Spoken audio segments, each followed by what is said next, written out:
Good morning, सलाम, shalom, प्रभु यीशु मसीह के नाम में मैं फिर से आज की सुबह आपको ग्रीट करने के लिए इस प्रार्थना में शामिल हूँ और आपके संग दुआ करने के लिए शामिल हूँ। कितना अच्छा होता है, हम अपने यूथ अपने घरों में अकेले प्रार्थना करते ही हैं। हर सुबह आप करते होंगे, उठते करते होंगे, रात में सोने से पहले करते होंगे, दिन में जब आपको प्रभु से बात करनी होती होगी आप प्रार्थना करते होंगे।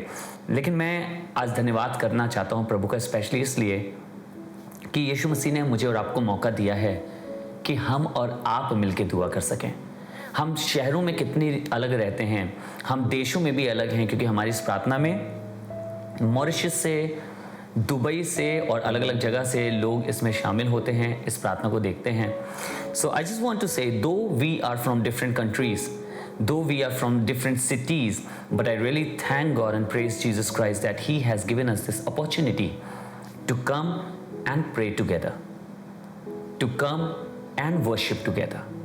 आज भी एक आशा का वचन आपके साथ बांटने आया हूँ और ये आशा का वचन आपको मिलेगा रोमियो उसका 8 बाब उसकी 24वीं और 25वीं आयत। रोमन्स चैप्टर 8 वर्स 24 एंड 25 लिखा है, आशा के द्वारा तो हमारा उद्धार हुआ है। ध्यान रखिएगा, इसने क्या कहा? इसने कहा आशा के द्वारा हमारा उद्धार हुआ है। अब आगे चलते हैं। परंतु जिस वस्तु की आशा की जाती है जब वो देखने में आए तो फिर आशा कहां रही? क्योंकि जिस वस्तु को कोई देख रहा है उसकी आशा क्या करेगा? अब इस वचन के लिखने वाले इस बात को पहले से बता रहे हैं, ये कह रहे हैं कि आशा से उद्धार हुआ है।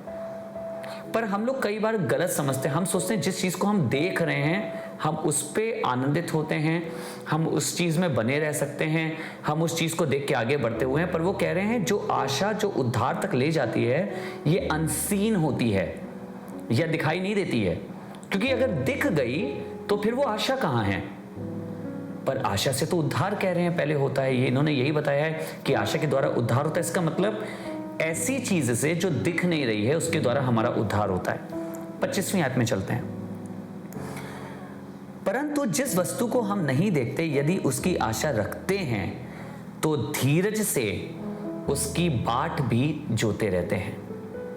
अब कह रहा है अगर हम उस चीज पे आशा रख रहे हैं जो अभी दिखाई नहीं दे रही है तो हम धीरज के साथ उसकी बाट जोते रहते हैं। बाट जोने का मतलब लिखा है, but if we hope for that we see not then do we with patience wait for it. हम पेशेंटली उस चीज के लिए वेट करते हैं, फिर हम इंतजार करते हैं कि वो चीज आएगी। पेशेंटली।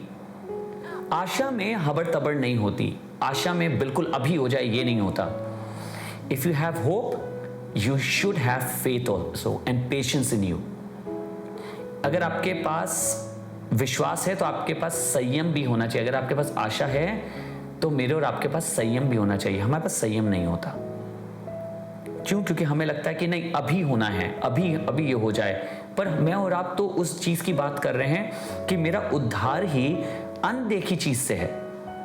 तो जब उद्धार हमें आशा से मिलता है तो उस आशा के लिए भी मुझे और आपको थोड़ा सा ठहरा के अपने आप को रखना पड़ेगा, थोड़ा सा उसमें परमेश्वर में बना रहना पड़ेगा, संतुष्टि रखनी पड़ेगी, परमेश्वर का पे भरोसा रखना पड़ेगा और परमेश्वर पे सब्र रखना पड़ेगा। अगर मैं और आप ये नहीं करते तो हम कैसे कह सकते हैं कि इस आशा से हमारा उद्धार होगा? अगर मैं ये नहीं करता, अगर मैं सब्र नहीं रखता तो मैं कैसे कह सकता हूं कि इससे मेरा उद्धार होगा? I need to have patience and I need to learn to wait upon the Lord. खुदा बाप आपको आशीष दे। आज के इस वचन के द्वारा मेरी ये दुआ है कि आज का ये वचन मुझे और आपको परमेश्वर पे वेट करना सिखा दे, अनदेखी चीजों में परमेश्वर में वेट करना सिखा दे। उस आशा से जो दिखाई नहीं देती है जिससे हमारा उद्धार होता है उसमें धीरज से बने रहना सिखा दे। आइए हम मैं और आप मिलकर दुआ करते हैं। आज कहिए परमेश्वर से कि परमेश्वर मैं सचमुच अपने जीवन के लिए चाहता हूं कि जब चीजें दिखाई नहीं होती हैं तब भी मैं ईमान के साथ वेट करना सीखूं और तेरे संग बना रहूं। Let us pray. पिता, आज हम फिर आपके पास आते हैं और धन्यवाद करते हैं, आपने आशा का और धीरज का एक और खूबसूरत वचन हमारे जीवनों में बोया है। और यही दुआ कर रहा हूँ, प्रभु की शत्रु आकर इस बीज को उठा के ना ले जाने पाए, वरन ये बीज जमीन में जाए, खूब फलवंत हो और बड़ा पेड़ बन जाए।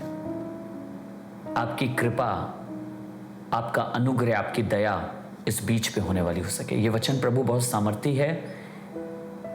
उस घड़ी में हमें चलना सिखाता है जब कुछ नजर नहीं आ रहा होता है, पर यही आशा तो तूने हमें दी है। हमें सिखा कि हम इस आशा में धीरज से चलते रहें और बने रहें। प्रभु यीशु मसीह नासरी के नाम से मांगते हैं, आमीन, आमीन। God bless you all. आप सबको प्रभु बहुत आशीष दें। हमारी तरफ से, इस मिनिस्ट्री की तरफ से, गॉड मिनिस्ट्रीज की तरफ से दुआ और प्यार। We send prayers and love to each one of you. आप में से हर एक जन को हम प्यार और प्रार्थना आपके लिए कहते हैं गॉड मिनिस्ट्रीज की तरफ से। थैंक यू सो मच कि आप गॉड मिनिस्ट्रीज का हिस्सा बने हैं, आप इसका पार्ट बने हैं। आपने हमें मौका दिया कि हम आपके घरों में आके, आपके जीवनों में आके, आपके परिवारों में आके, आपके फ़ोन्स में आके, आपके टीवीज़ में आकर हम आपको ब्लेस कर सकते हैं। If you are getting blessed by इस मिनिस्ट्री से, दीज प्रेयर्स से, अगर आप इन प्रेयर से, इन मीटिंग से आप बरकत पा रहे हैं and you want to support God ministry, अगर आपके दिल में है कि आप इसे सपोर्ट भी करना चाहते हैं फिनेंशियली और in any other way, there is a description below it. इस डिस्क्रिप्शन में, इस वीडियो के, यूट्यूब के इस वीडियो के डिस्क्रिप्शन में देयर आर डिटेल्स कि आप कैसे हमें सपोर्ट कर सकते हैं। सो गॉड ब्लेस यू। परमेश्वर आपकी अगुवाई करे और आपके साथ रहे। Thank you so much.